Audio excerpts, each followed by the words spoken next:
another banger. Baby, calm down, calm down.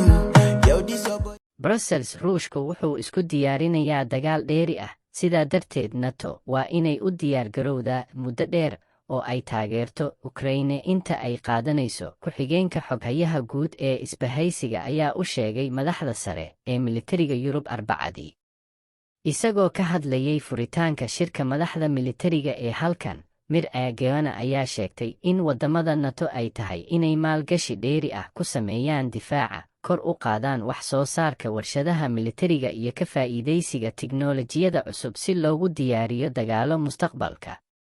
Maadaama uu dagaalka Ruushku ku hayo Ukraine uu sanad ku dhow yahay, madaxda NATO ayaa la filayaa inay ka wada hadlaan sidii xulafadu u balaadhin lahaayeen bixinta hubka, tababarka iyo taageerada Ukraine bilaha soo socda, iyo sidii ay u sii xoojin lahaayeen difaacooda.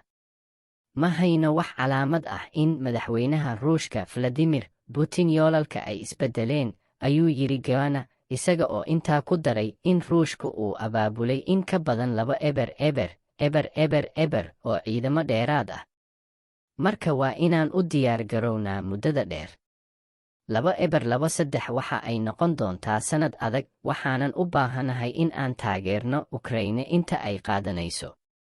Taliyaha ciidamada Mareykanka Gen Mark Milley, oo ah guddoomiyaha ciidamada isku dhafka ah ee ciidamada, ayaa si degan kula kulmay Talaadadii taliyaha ciidamada Ukraine Gen Valery Zaluzhnyi meel aan la shaacin oo ku taal koonfurta bari ee Poland, una dhow xadka Ukraine.